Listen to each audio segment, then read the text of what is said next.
ada di Kabupaten Kota. Tentu ini adalah kebanggaan kita bersama DNTP bisa memfasilitasi kegiatan yang ada di nagari yang ada di Kabupaten Kota bekerjasama dengan Kominfo Kabupaten Kota. Sekali lagi terima kasih kepada DNTP dan Pemda Kabupaten yang telah memfasilitasi kegiatan ini.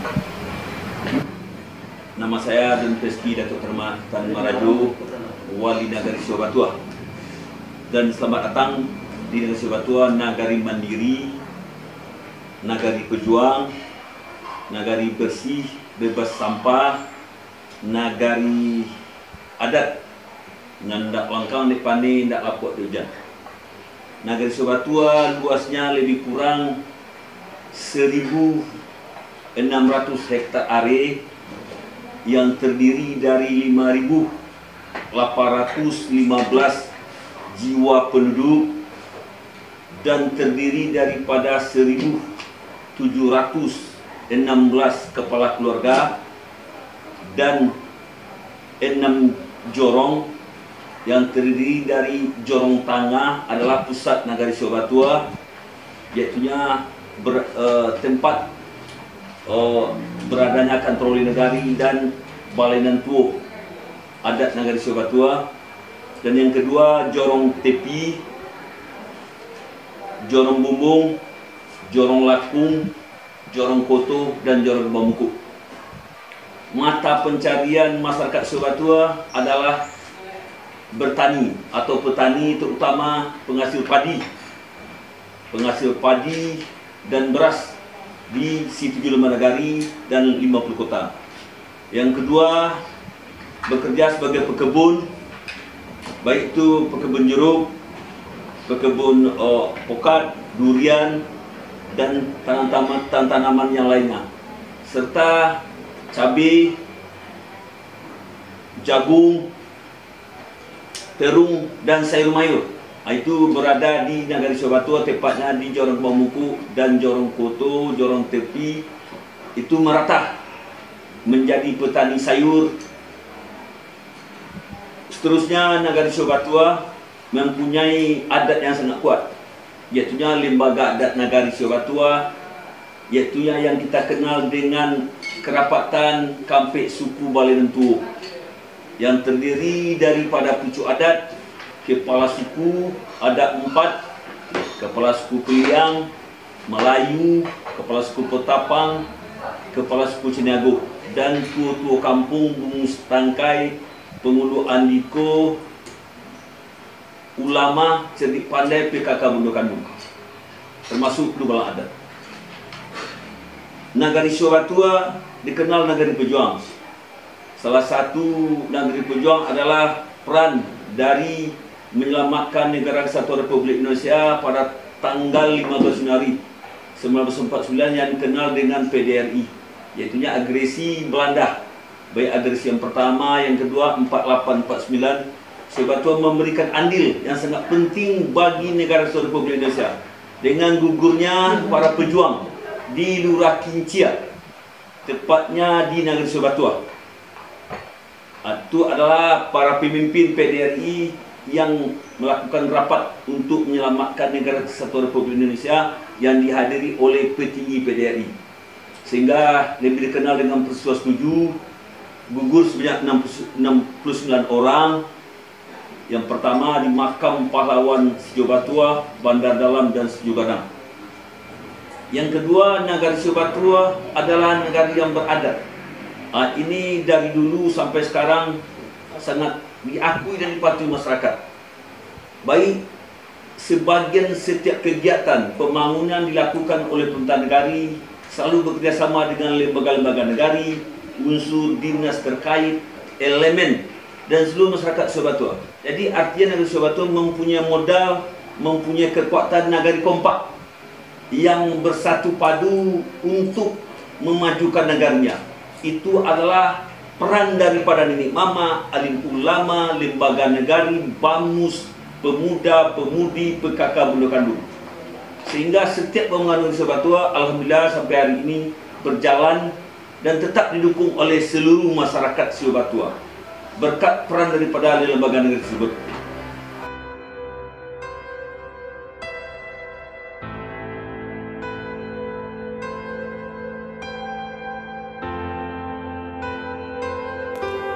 Assalamualaikum Explorer. Kali ini Ambo berkesempatan untuk menelusuri Nagari Situjua Batua. Nagari yang disebut dengan Nagari Adat ini terletak di Kecamatan Situjua Limonagari, Kabupaten 50 Kota, Sumatera Barat. Yang luasnya 15,49 km persegi dari 20,88 km persegi luas Kecamatan Situjua Limonagari. Situjua Batua berjarak sekitar 2 km dari ibu kota kecamatan dan 22 km dari ibu kota Kabupaten Sarilama. Nagari ini mempunyai batas wilayah, di mana sebelah utara berbatas dengan Nagari Banda Dalam, sebelah selatan berbatas dengan Nagari Ladang Laweh dan Tungkar, sebelah barat berbatas dengan Nagari Koto Tangah, Batu Hampa, dan sebelah timur berbatas dengan Nagari Banda Dalam atau Lintau.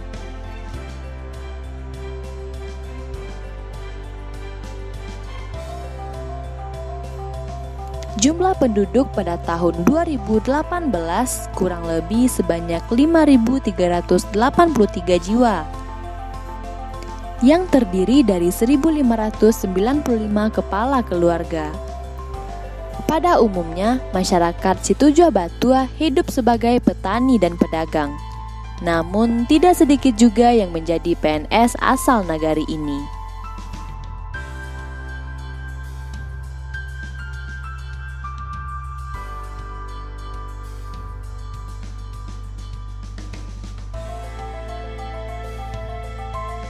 Kenagarian Situjua Batua terdiri dari 6 jorong, yaitu Jorong Tangah, Jorong Tapi, Jorong Lakuang, Jorong Bumbuang, Jorong Koto, dan Jorong Kubang Bungkua. Kenagarian ini mempunyai curah hujan yang sedang, yaitu 6 bulan dalam 1 tahun adalah musim hujan. Kenagarian Situjua Batua daerahnya ada dataran, perbukitan, lembah, dan lurah. Ketinggian nagari ini yaitu 660 meter dari permukaan laut.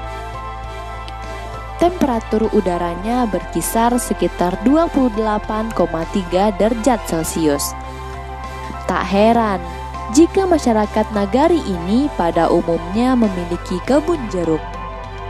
Karena sejatinya tanaman jeruk dapat tumbuh pada temperatur optimal antara 25-30 derajat Celcius. Namun, ada yang masih dapat tumbuh normal pada suhu 38 derajat Celcius. Ini tergantung pada jenis jeruk yang ditanam. Namun, perlu kita ketahui bahwa semua jenis jeruk tidak menyukai tempat yang terlindung dari sinar matahari. Kelembapan optimum untuk pertumbuhan tanaman ini sekitar 70-80%.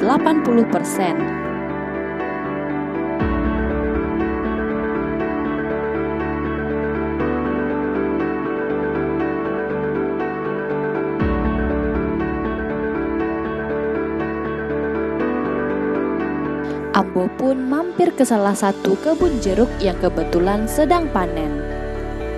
Terlihat ada sosok paruh baya yang asyik bergelut dengan tumpukan buah jeruk.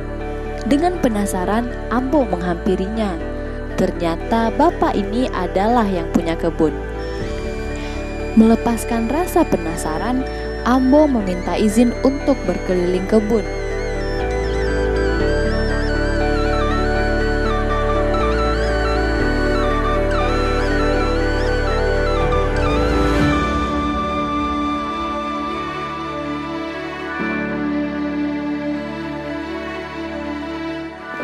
Di sini, Ambo bertemu dengan uda-uda yang sibuk memanen buah jeruk. Ambo diajarkan cara memotong dan memetik buah jeruk yang benar. Ini tidak mudah. Kita harus sangat teliti dan berhati-hati. Karena jika salah teknik akan merusak buah dan membuatnya busuk. Diberi kesempatan untuk memanen buah jeruk merupakan suatu penghargaan dan kebanggaan bagi Ambo. Hamparan kebun jeruk dengan buahnya yang menguning sangat memanjakan mata dan menjadi daya tarik tersendiri bagi Ambo untuk melakukan kunjungan kembali ke nagari ini. Ditambah dengan datarannya yang tinggi dan udaranya yang sejuk menandakan betapa asrinya nagari ini.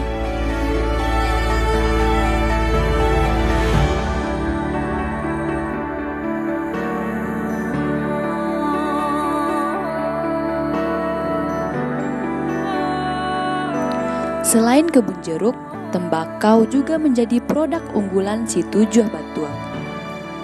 Ibaratnya, pertanian jeruk dan tembakau termasuk pokok perekonomian nagari ini. Tembakau adalah hasil bumi yang diproses dari daun tembakau. Tanaman ini dipakai dalam tingkat yang sangat terbatas. Tembakau adalah produk pertanian semusim yang bukan termasuk komoditas pangan. Tembakau juga dapat dikunyah. Kandungan metabolit sekunder juga membuatnya bermanfaat sebagai pestisida dan bahan baku obat-obatan. Hasil panen dari jeruk dan tembakau selama ini dijual langsung ke pasar-pasar tradisional kota Payakumbuh hingga ke Pulau Jawa.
Nagari si Tujuh Batua adalah di Jorong Tangah. Di sini ada pasar nagari yang hari pasarnya hanya 2 kali dalam seminggu, yaitu hari Sabtu dan Senin.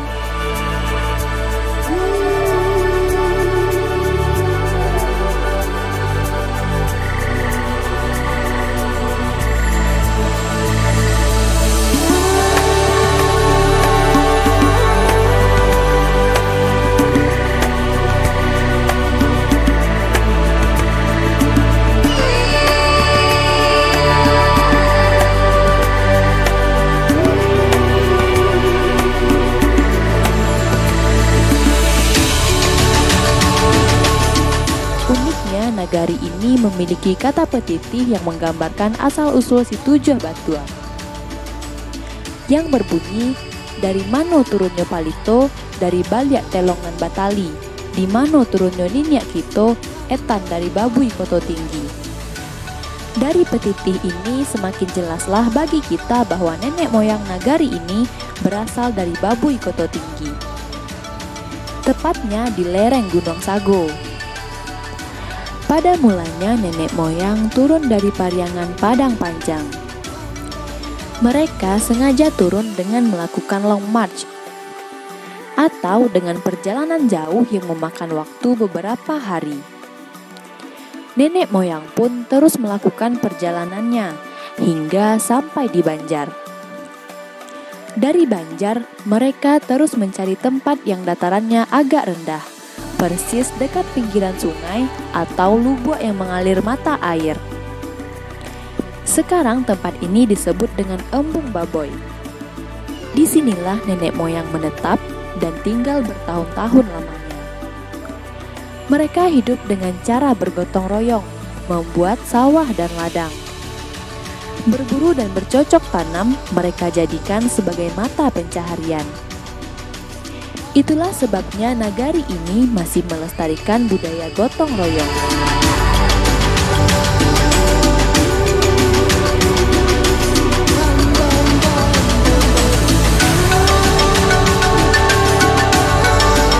Di sini gotong royong dilakukan dengan sangat disiplin sekali dalam seminggu oleh masyarakat setempat hingga ke perangkat nagari.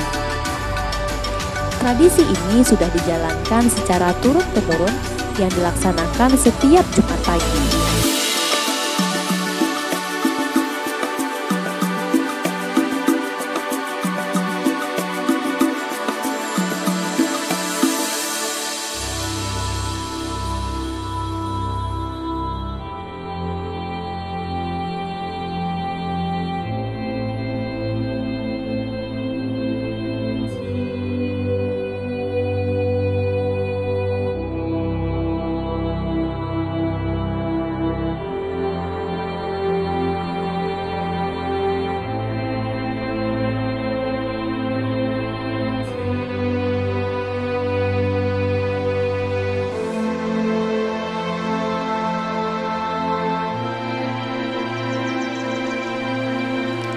Dalam perjuangan kemerdekaan, Nagari Situjoh Batua mempunyai peranan yang sangat penting. Karena di sini adalah basis perjuangan sewaktu agresi Belanda kedua dalam mempertahankan kemerdekaan Indonesia.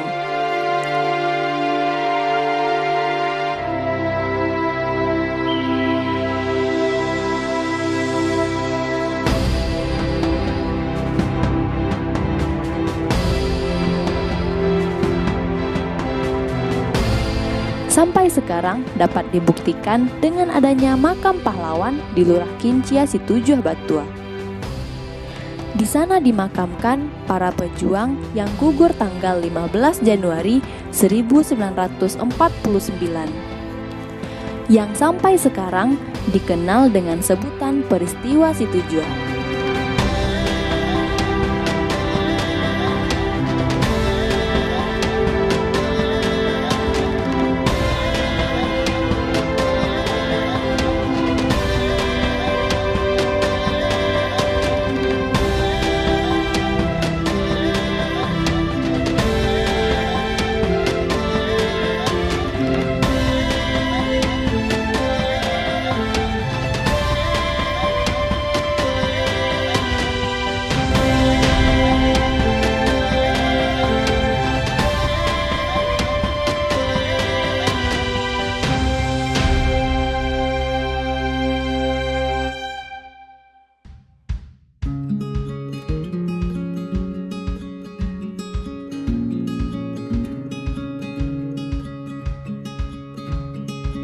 Seiring perkembangan zaman, masyarakat setempat tidak mau ketinggalan dan tetap berinovasi. Lahan yang ada dijadikan tempat wisata untuk terus menggali potensi ekonomi. Salah satu tempat wisata yang saya kunjungi adalah kolam berenang, di mana tempat ini merupakan tempat wisata pribadi yang dikelola oleh salah seorang masyarakat setempat. Di sini ada kolam berenang yang bisa dinikmati mulai dari balita hingga dewasa. Tidak hanya kolam berenang, tempat ini juga menyediakan kafe yang menawarkan berbagai macam menu makanan dan minuman. Dapat dipesan sebagai penunda lapar sehabis berenang. Tempat wisata ini disuguhi oleh pemandangan sawah nan hijau dan luas terbentang. Ingin rasanya berlama-lama saya menjelajahi dan mengeksplor nagari ini.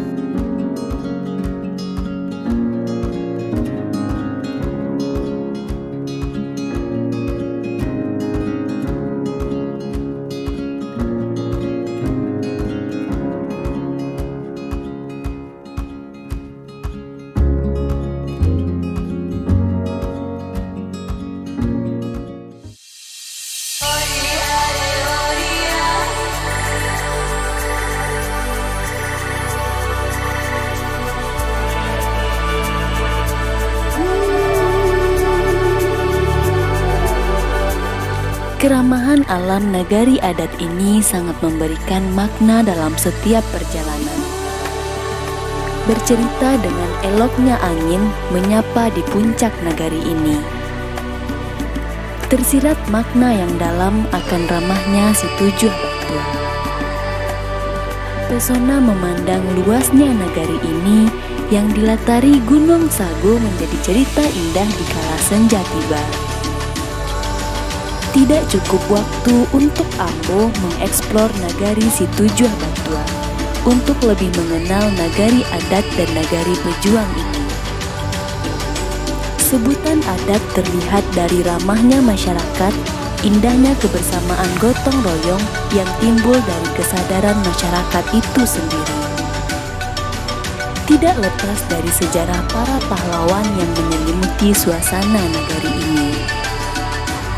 Nampak jelas setiap harinya tiba, memperingati jasa pahlawan pun digelar sebagai penghargaan tiada henti.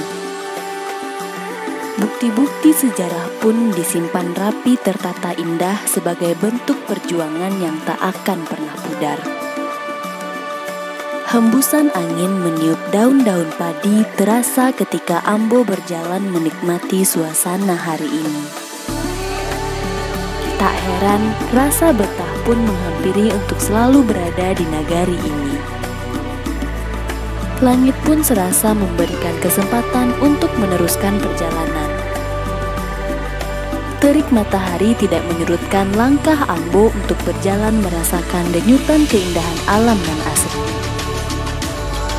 Tidak kalah menariknya, kolam berenang terlihat sejuk dengan air yang bening. Melihat dari titik manapun, keindahan 50 kota ini sangat-sangat Ambo kagumi. Tidak hanya di sini, Ambo akan eksplor seluruh keindahan nagari di 50 kota yang tak ada habis-habisnya. Perjalanan yang mengesankan, perjalanan di 50 kota. Sampai jumpa di nagari berikutnya dalam eksplor nagari 50 kota.